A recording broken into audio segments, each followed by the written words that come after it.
రోజు మనం 7 deadly since 5వ ఎపిసోడ్ గురించి మాట్లాడుకుందాం. మర్చిపోకుండా వీడియోకి ఒక లైక్ కొట్టేయండి. బాండ్ జైలు నుండి ఎస్కేప్ అయ్యాడు కదా, అదే టైంలో ఒక హోలీ నైట్ మన హీరోకి పాయిజన్ ఇవ్వమని ఒక డాక్టర్ కి ఆర్డర్ వేసి ఉంటాడు. హోలీ నైట్ ఎలిజబెత్ తో యువరాణి వెళ్దాం అని చెప్పాడు. కానీ పంది పిల్ల అడ్డు నిలబడి ధైర్యం ఉంటే ఆమెను తాకే ముందు నన్ను దాటి వెళ్ళు అని అంది. దాన్ని ఒక్క తన్ని పక్కకు పడేస్తాడు. హీరో దగ్గర ఒక విరిగిపోయిన స్వాడ్ ఉంటుంది కదా, అది ఇక నీ దగ్గర ఉండకూడదు అన్నట్టు దాన్ని తీసుకోవడానికి ప్రయత్నం చేస్తాడు. కానీ హీరో ఆ స్వాడ్ ని వదలకుండా అలాగే పట్టుకుంటాడు. అప్పుడు 10 ఏళ్ల క్రితం జరిగిన ఒక ఫ్లాష్ బ్యాక్ చూపిస్తారు. ఒక రోజు ఏదో పని మీద వెళ్లి మన 7 డెడ్లీ సిన్స్ మెంబర్స్ అందరూ ఒక గుహలో రెస్ట్ తీసుకుంటూ ఉంటారు. గ్రీడ్ కదా, అంటే అత్యాశ అని అర్థం. ఆబ్వియస్ గా మన హీరో స్వాడ్ చూసి, ఏంటి బాస్ ఇలాంటి విరిగిపోయిన స్వాడ్ పట్టుకుని తిరుగుతున్నావు, కమాన్ దీని వెనుక ఏదో ఒక అసలైన రూపం ఉండే ఉంటుంది కదా, అది ఏంటో నాకు చూపించు. లెజెండరీ 7 డెడ్లీ సిన్స్ కెప్టెన్ అయి ఉండి ఇలాంటి విరిగిపోయిన స్వాడ్ మోస్తున్నావు అంటే ఏదో ఒక బలమైన కారణం ఉంటుంది. కమాన్ ఆ స్వాడ్ కి ఏదైనా ఒరిజినల్ ఫామ్ ఉంటే చూపించు అని మారం చేస్తూ ఉంటాడు. వీళ్ళు ఎందుకు గొడవ పడుతున్నారా అని నిద్రలో ఉన్న మన డయాన్ కళ్ళు తెరిచి చూస్తుంది. అప్పుడు హీరో బాన్ ని వార్న్ చేస్తాడు, నువ్వు ఆటలాడుతుంటే ఇక్కడితో ఆపేయి, మళ్ళీ గాని నా స్వాడ్ ముట్టుకుంటే నాకు నిజంగా కోపం వస్తుంది అని చెప్తాడు. దానికి వాడు, ఏంటి కోపమా మీకా బాస్, ఇన్నేళ్ళుగా మీతో ఉన్నాను, మీరు కోపడటం నేను ఇప్పటివరకు ఎప్పుడూ చూడలేదు. అంతేకాకుండా నిన్ను ఏమని పిలుస్తారు, నిన్ను కోపం అంటే వ్రాత్ అనే కదా అంటారు, అదే కదా నీ సిన్, అసలు కోపమే రాని నీకు ఆ పేరు ఎలా ఇచ్చారా అని ఎగతాళి చేస్తూ హీరో స్వాడ్ ని తీసుకోవాలని చూసినప్పుడు హీరో వాడిని అటాక్ చేస్తాడు. అలానే బాన్ మెడ మీద ఆ మచ్చ అనేది ఏర్పడుతుంది. ఇప్పుడు కూడా ఆ హోలీ నైట్ హీరో స్వాడ్ లాక్కోవడానికి ప్రయత్నం చేస్తున్నాడు. హీరో ఆ స్వాడ్ ని అస్సలు వదలడు. వీడు ఇంకా బతికే ఉన్నాడేంటి అని ఆ డాక్టర్ కి అస్సలు అర్థం కాక ఆశ్చర్యపోతుంటే హీరో అంటాడు, నేను చచ్చినా సరే ఈ స్వాడ్ ని నా చేతిలోంచి ఎప్పటికీ జారిపోనివ్వను, ఈ స్వాడ్ ని మోయడమే నేను చేసిన పాపాలన్నిటికీ ఇదే ప్రాయశ్చిత్తం అని చెప్తాడు.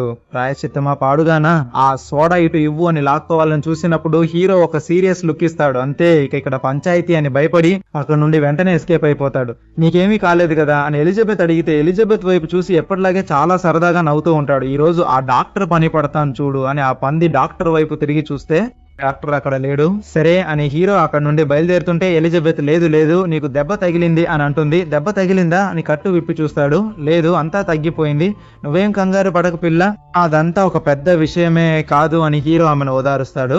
ఈలోపు ఆ హోలీ నైట్ హీరో దగ్గర నుండి ఎస్కేప్ అయి ఉంటాడు కదా, అబ్బా మంచి పని అయింది, ఎస్కేప్ అవడం 2 సెకండ్లు లేట్ అయినా సరే నా పని అయిపోయేదని భయపడుతుంటాడు. అతను వెళ్ళిన చోట అప్పటికే హీరో నిలబడి ఉంటాడు. ఆ పందిపిల్ల యొక్క వాసన చూసే శక్తిని ఉపయోగించి వాళ్ళు అక్కడికి చేరుకుంటారు. హీరోని చూడగానే, నన్ను క్షమించండి అయ్యా, నేను ఇప్పుడే సరెండర్ అయిపోతాను అని చేతులు ఎత్తేస్తాడు. హీరోకి కూడా అతనితో గొడవ పడాలని ఉండదు. నా స్వాడ్ ని ఎలిజబెత్ ని తీసుకురమ్మని నీకెవరు చెప్పారు, నీకు ఆర్డర్ ఇచ్చింది ఎవరు అని అడుగుతాడు. అతను ఏదో చెప్తూ మేనేజ్ చేస్తుంటే వెనక నుండి ఒక చిన్న కత్తి హీరో మీద అటాక్ చేయడానికి రాగా దాన్ని అతను ఈజీగా ఆపేస్తాడు. ఇదిగో నేను చెయ్యి ఎత్తినప్పుడే ఆ బ్లేడ్ ని రిలీజ్ చేశానని చెప్తాడు. అప్పుడు కూడా వెనక నుంచి వస్తున్నానని అంత ఈజీగా గెస్ చేసేసావా, సరే పోనీలే, లెజెండరీ 7 కెప్టెన్ ని అండర్ ఎస్టిమేట్ చేయడం నా తప్పే అని నేను అనుకుంటుండగా ఆ డాక్టర్ ఉన్నాడు కదా, వాడు వెనక్కి వచ్చి నిలబడి, ఇదిగో చూడండి హోలీ నైట్, మీరు చెప్పినట్టే నేను ఆ హీరో మీద పాయిజన్ వాడాను, వాడు చావకపోవడానికి నాకు ఎటువంటి సంబంధం లేదు, కానీ మీరు బంధించిన నా కూతురిని చెప్పినట్టే వదిలేయండి అని అడిగితే, నీ కూతుర్ని వదిలేయాలా, తప్పకుండా నీ కూతుర్ని నీ దగ్గరికే పంపిస్తాను అని చెప్పి టక్కున టెలిపోర్ట్ అయ్యి ఆ డాక్టర్ దగ్గరికి వెళ్లి వాడి వీపులోనే కత్తిని దించుతాడు. ఇలా హోలీ నైట్స్ వేరే వాళ్ళని చంపడం కోసం డాక్టర్ల పిల్లల్ని కిడ్నాప్ చేసి పెడుతున్నారనే విషయం బయటికి రాకూడదు కదా, అందుకే వాడిని కూడా లేపేయడానికి ప్రయత్నం చేశాడు. వెంటనే ఎలిజబెత్ దగ్గరికి వెళ్లి డాక్టర్ కి సహాయం చేయాలనుకుంటున్న ఎలిజబెత్ పై కూడా అతను దాడి చేయాలనుకుంటాడు. హీరో అడ్డుకున్నా ఆ హోలీ నైట్ వేగంగా టెలిపోర్ట్ అవుతూ దాడి చేస్తూనే ఉంటాడు కదా. ఎలిజబెత్ కు ప్రమాదం ఉందని గ్రహించిన హీరో ఆమెను పందిపిల్లని తీసుకుని సురక్షితమైన చోట దాక్కుంటాడు. వాడు లోపలికి వస్తాడేమోనని భయపడి మ్యాజిక్ యూజ్ చేసి ఉంటాడు. అప్పుడు ఆ పందిపిల్ల హీరో మీద అరుస్తూ ఉంటుంది, ఒరేయ్ మ్యాజిక్ యూజ్ చేస్తే చేసావు గాని ఆ తలుపు వచ్చి వేయొచ్చు కదారా, తలుపు అలా బార్లా ఎందుకు తెరిచి ఉంచావు అని అడిగితే వాడు టెలిపోర్ట్ అవుతాడు. తలుపు వేసినా ఒకటే తీసినా ఒకటే అనుకుని హీరో అక్కడే నిలబడతాడు. అప్పుడే ఆ హోలీ నైట్ లోపలికి వస్తాడు. కానీ దురదృష్టవశాత్తు నేల బలహీనంగా ఉంది. హీరో మ్యాజిక్ తో నేలని బలహీనపరచడంతో వాడు కింద పడ్డాడు. వెంటనే హీరో కూడా కిందకి దూకి కత్తితో పట్టుకుని, ఏంటి టెలిపోర్టేషన్, మమ్మల్ని మోసం చేద్దాం అనుకున్నావా నిన్ను అన్నాడు. నీ గురించి చెప్పు, నీ దగ్గర ఇన్విజిబుల్ అయ్యే పవర్ ఉంది కదా, దాన్ని యూజ్ చేసే కదా మా అటాక్స్ నుంచి తప్పించుకుంటున్నావు, మేం గమనించడం లేదని అనుకుంటున్నావా, సరే ఏదేమైనా నీ పవర్స్ గురించి ఏమైనా చెప్పు.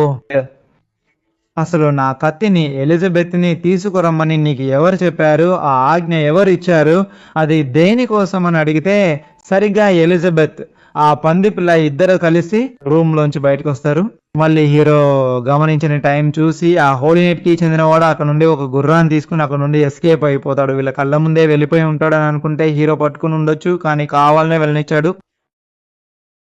ఆ తర్వాత ఎలిజబెత్ వెంటనే దెబ్బలు తగిలిపడి ఉన్న ఆ డాక్టర్ దగ్గరికి వెళ్తుంది. అయ్యో ఈయనకి ఇలా అయిపోయింది అని కళ్ళల్లో నీళ్లు పెట్టుకుని ఏడుస్తూ ఉంటుంది. అప్పుడు ఆయన, నీ ఫ్రెండుని చంపాలని చూశాను అని అంటాడు. నా కోసం ఎందుకు అమ్మా నువ్వు ఇలా కన్నీరు కారుస్తున్నావు అని ఆయన కూడా ఆశ్చర్యంగానే ఉంటుంది. అయినా కూడా నా కూతురు అని అంటూ ఆయన అక్కడే ఎలిజబెత్ ఒడిలోనే చనిపోతాడు. హీరో కూడా బాధపడకమ్మా ఎలాగైనా అని అంటాడు. ఆయన చావు కారణం హోలీ నైట్స్ వాళ్ళే, నువ్వు అనవసరంగా బాధపడకు. ఒకవేళ మనం ఈ టౌన్ కు రాకపోయినా, ఆయన్ని సాయం అడగపోయినా ఆయన బ్రతికేవారేమో ఉండేది కాదు కదా. ఒకవేళ నేను ఆ 7 డెడ్లీ సిన్స్ కోసం వెతుకుంటూ రాకుండా నిన్ను కనిపెట్టకుండా ఉండి ఉంటే అప్పుడు గెలవడంతో గొడవ జరిగి నీకు దెబ్బలు తగిలి ఉండేవి కావు కదా. నేను అనవసరంగా కేవలం నా స్వార్థం కోసం ఆమె మిమ్మల్ని ఇబ్బంది పెడుతున్నానని బాధపడితే హీరో ఇలా అంటాడు, నువ్వు హోలీ నైట్స్ నుండి దేశాన్ని కాపాడటానికి పోరాడుతున్నావు, గుర్తుంచుకో. నువ్వు ఒకసారి రంగంలోకి దిగావు అంటే ఆ దారి అంత సులభంగా ఏమీ ఉండబోదు అని అర్థం. హోలీ నైట్స్ ను ఓడించి నా స్నేహితులను కనుగొని ఈ రాజ్యాన్ని పూర్వస్థితికి తీసుకురావాలనే లక్ష్యంతో నీతో ప్రయాణిస్తున్నాను. ఈ ప్రయాణంలో కూడా నువ్వు చనిపోయినా నేను ఆగేది లేదు. నీ కలను కూడా మోస్తూ నేను ఖచ్చితంగా గమ్యం వైపు వెళ్తాను. అందరూ ఏదో ఒక రోజు చనిపోయేవాళ్లే, కానీ అలా చనిపోయే ఆ వ్యక్తి కోరికలను మనం తీసుకుని మోస్తున్నామంటే ఆ వ్యక్తులు చనిపోయినట్టు కాదు. ఆ కోరికలు తీర్చే ప్రయాణంలో వాళ్ళు నిరంతరం మనతోనే ఉంటారు అని హీరో ఎవరి గురించో ఆలోచిస్తాడు. బాన్ని కాపాడటానికి హీరో పందిపిల్ల బయలుదేరతారా? వాళ్ళ వెనకే వచ్చిన ఎలిజబెత్ హీరో చెప్పిన మాటలు గుర్తు తెచ్చుకుని, ఈ ప్రయాణంలో నువ్వు చనిపోయినా నీ కల నేను మోస్తాను అని ఆమె చెబితే, నేను డైలాగ్ కోసం చెప్పాను కానీ నువ్వు చెప్పేది చూస్తే ఏదో కుట్ర ఉన్నట్టుంది అని హీరో నవ్వుతాడు. నేను కూడా చనిపోతే నా కలను కూడా తీరుస్తావా అని ఆ పందిపిల్ల అడిగితే దానికి హీరో, కంగారు పడకు, నువ్వు చనిపోతే నీ ఒంట్లో ఉన్న ఒక్క మాంసం ముక్క కూడా మిస్ అవ్వకుండానే మొత్తం తినేస్తాను అన్నట్టు చెప్తూ ఉంటాడు. వీళ్ళు ఇలా మాట్లాడుకుంటా వస్తుంటే అప్పుడు డయాన్ ఉంది కదా, తను అక్కడ వచ్చి నిలబడుతుందా. తను నిజానికి ఒక హోలీ నైట్ తో యుద్ధం చేయడానికి వెళ్ళింది, కానీ ఇక్కడ ఎందుకు నిలబడి ఉంది? పంది అడిగితే అది నాకే తెలియడం లేదు అన్నట్టు తనకేం అర్థం కాక తను పిచ్చిగా నిలబడి ఉంటుంది. అప్పుడు సడన్ గా హోలీ నైట్స్ లో ఒకడైన రూయిన్ అనేవాడు అక్కడికి వచ్చినట్టు ఉంటుంది. ఎవర్రా నువ్వు, నా ఫ్రెండ్స్ అందరూ ఎక్కడికి వెళ్ళారు అని రూయిన్ తో డయాన్ గొడవ పడుతుందా? కానీ నిజానికి తను మన హీరోనే కొట్టి పడేస్తూ ఉంటుంది. తను ఏదో హోలీ నైట్ మంత్రశక్తిలో పడిపోయింది. డయాన్ నుండి మన ఎలిజబెత్ ని ఆ పంది పిల్లని కాపాడడానికి హీరో వేగంగా వాళ్ళని తీసుకుని పరిగెత్తుకుంటా వస్తాడు. దారిలో ఇద్దరు బాటసారులు నడుచుకుంటూ వెళ్తుంటే, అయ్యా ఎక్కడికి వెళ్తున్నారు అని వాళ్ళని కూడా వచ్చి ఒక లోయలో నలుగురు సేఫ్ గా ఉండగా హీరో రంగంలోకి దిగి డయాన్ని అడ్డుకోవడానికి వెళ్తాడు. కానీ అక్కడికి వెళ్ళాక రూయిన్ అనే హోలీ నైట్ మన హీరోని కూడా మానిపులేట్ చేసి వదిలేస్తాడు. ఇప్పుడు హీరో కళ్ళకి డయాన్ తో గొడవ పడటం అనేది ఆ రూయిన్ తో గొడవ పడుతున్నట్టు కనిపిస్తోంది. డయాన్ కి హీరోతో గొడవ పడటం అనేది ఆ రూయిన్ తో గొడవ పడుతున్నట్టు ఉంది.